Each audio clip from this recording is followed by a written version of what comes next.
सादगी, सेवा, त्याग, देशभक्ति और स्वतंत्रता आंदोलन में अपने आप को पूरी तरह समर्पण कर देने के गुणों को किसी एक व्यक्तित्व में देखना हो तो उसके लिए भारत के पहले राष्ट्रपति डॉक्टर राजेंद्र प्रसाद का नाम लिया जाता है। महात्मा गांधी ने उन्हें अपने सहयोगी के रूप में चुना था। तो चलिए आज हम आजाद भारत के प्रथम राष्ट्रपति डॉक्टर राजेंद्र प्रसाद की जीवनी के बारे में विस्तार से जानते हैं।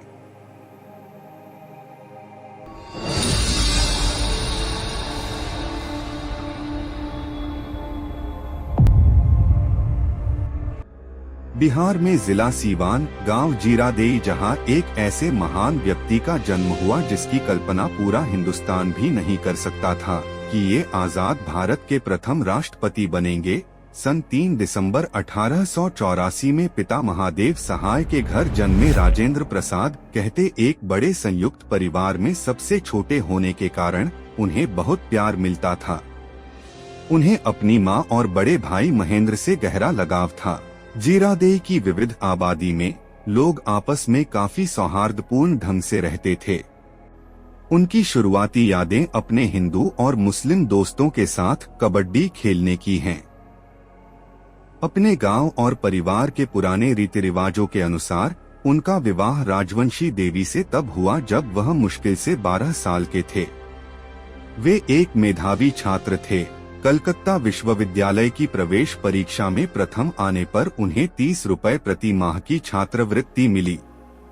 उन्होंने 1902 में प्रसिद्ध कलकत्ता प्रेसिडेंसी कॉलेज में प्रवेश लिया। विडंबना यह है कि उनकी छात्रवृत्ति ही उनकी देशभक्ति की पहली परीक्षा बनी।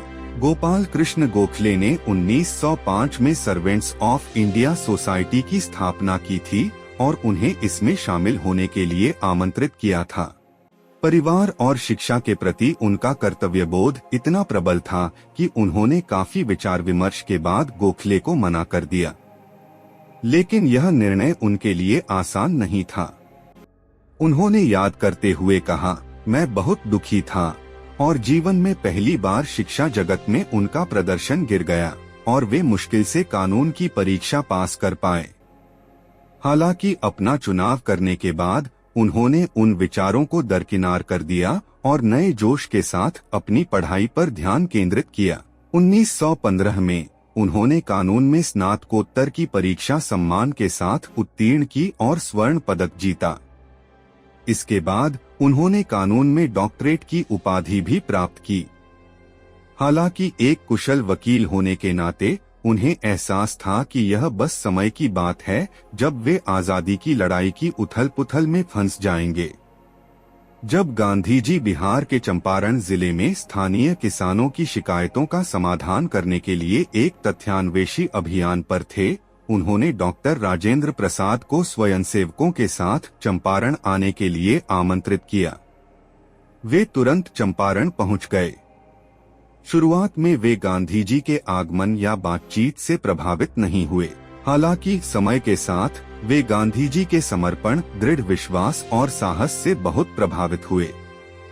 यह एक ऐसा व्यक्ति था जो उस क्षेत्र से अपरिचित था, जिसने चंपारण के लोगों के हित को अपना बना लिया था। उन्होंने निश्चय किया कि वे एक वकील और एक उत्साही स्वयंसेवक के रूप में अपने कौशल से हर संभव मदद करेंगे। गांधी जी के प्रभाव ने उनके कई विचारों को, खासकर जाति और अस्पृश्यता के बारे में, व्यापक रूप से बदल दिया। गांधी जी ने डॉक्टर राजेंद्र प्रसाद को यह एहसास दिलाया कि एक ही उद्देश्य के लिए काम करने वाला राष्ट्र एक ही जाति यानी सहकर्मियों का हो जाता है। उन्होंने अपने नौकरों की संख्या घटाकर 1 कर दी और अपने जीवन को सरल बनाने के उपाय खोजे। अब उन्हें झाड़ू लगाने या अपने बर्तन खुद धोने में शर्म नहीं आती थी, जबकि वे हमेशा से दूसरों से यही उम्मीद करते थे कि वे उनके लिए काम करेंगे। जब भी लोगों को कष्ट होता, वे उनके दर्द को कम करने के लिए मौजूद रहते थे। 1914 में बिहार और बंगाल में बाढ़ ने तबाही मचाई। वे बाढ़ पीड़ितों को भोजन और कपड़े बांटने वाले स्वयंसेवक बन गए। 1934 में बिहार भूकंप से हिल गया, जिससे भारी क्षति हुई और संपत्ति का नुकसान हुआ। भूकंप अपने आप में विनाशकारी था, उसके बाद बाढ़ और मलेरिया का प्रकोप आया जिसने दुख को और बढ़ा दिया।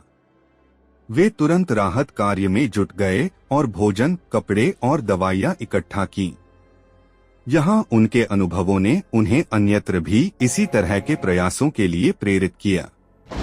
1935 में क्वेटा में भूकंप आया। सरकारी प्रतिबंधों के कारण उन्हें मदद करने की अनुमति नहीं थी। फिर भी उन्होंने सिंध और पंजाब में बेघर पीड़ितों के लिए राहत समितियां स्थापित की। डॉक्टर प्रसाद ने गांधी जी के असहयोग आंदोलन के एक भाग के रूप में बिहार में असहयोग का आह्वान किया। उन्होंने अपनी वकालत छोड़ दी और 1921 में पटना के निकट एक राष्ट्रीय महाविद्यालय की शुरुआत की। बाद में महाविद्यालय को गंगा के तट पर सदाकत आश्रम में स्थानांतरित कर दिया गया। बिहार में असहयोग आंदोलन जंगल की आग की तरह फैल गया। डॉक्टर प्रसाद ने राज्य का दौरा किया, एक के बाद एक जनसभाएं की, धन इकट्ठा किया और राष्ट्र को सभी स्कूलों, कॉलेजों और सरकारी कार्यालयों के पूर्ण बहिष्कार के लिए प्रेरित किया। उन्होंने लोगों से कताई करने और केवल खादी पहनने का आग्रह किया। बिहार और पूरे देश में तूफान आ गया। लोगों ने नेताओं के आह्वान का पालन किया। शक्तिशाली ब्रिटिश राज की मशीनरी ठप्प पड़ रही थी। ब्रिटिश भारत सरकार ने अपने पास उपलब्ध एकमात्र विकल्प बल का उपयोग किया। बड़े पैमाने पर गिरफ्तारियां की गईं। लाला लाजपत राय, जवाहरलाल नेहरू, देशबंधु चित्तरंजन दास और मौलाना आजाद को गिरफ्तार कर लिया गया। चौरी चौरा की घटनाओं के मद्देनजर गांधी जी ने सविनय अवज्ञा आंदोलन स्थगित कर दिया। पूरा देश शांत हो गया। कांग्रेस के शीर्ष नेताओं के भीतर असंतोष की सुगबुगाहट शुरू हो गई।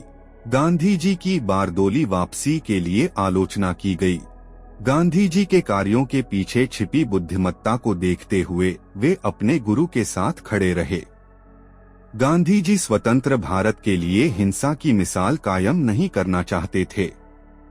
मार्च 1930 में गांधी जी ने नमक सत्याग्रह शुरू किया। उन्होंने नमक कानूनों को तोड़ने के लिए साबरमती आश्रम से दांडी समुद्र तट तक मार्च करने की योजना बनाई। डॉक्टर प्रसाद के नेतृत्व में बिहार में नमक सत्याग्रह शुरू किया गया था। पटना में नखास तालाब को सत्याग्रह स्थल के रूप में चुना गया था। स्वयंसेवकों के जत्थों ने नमक बनाते समय गिरफ्तारियां दी। कई स्वयंसेवक घायल हो गए। उन्होंने और स्वयंसेवकों का आह्वान किया। जनमत ने सरकार को पुलिस हटाने और स्वयंसेवकों को नमक बनाने की अनुमति देने के लिए मजबूर किया। स्वतंत्रता संग्राम के विभिन्न मोर्चों पर उनकी सेवाओं ने उनकी प्रतिष्ठा को काफी बढ़ा दिया।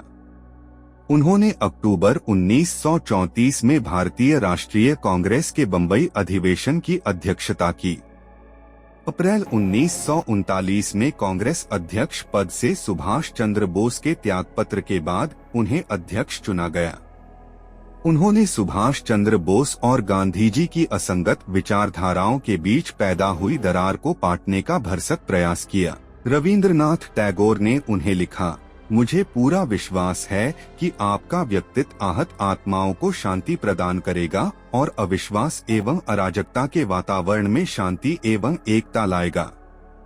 जैसे जैसे आजादी की लड़ाई आगे बढ़ी, सांप्रदायिकता की काली छाया, जो हमेशा पृष्ठभूमि में छिपी रही थी, लगातार बढ़ती गई। उन्हें निराशा हुई जब पूरे देश और बिहार में सांप्रदायिक दंगे अचानक भड़क उठे। दंगों को नियंत्रित करने के लिए वे एक जगह से दूसरी जगह भागते रहे। आजादी तेजी से नजदीक आ रही थी और साथ ही विभाजन की आशंका भी।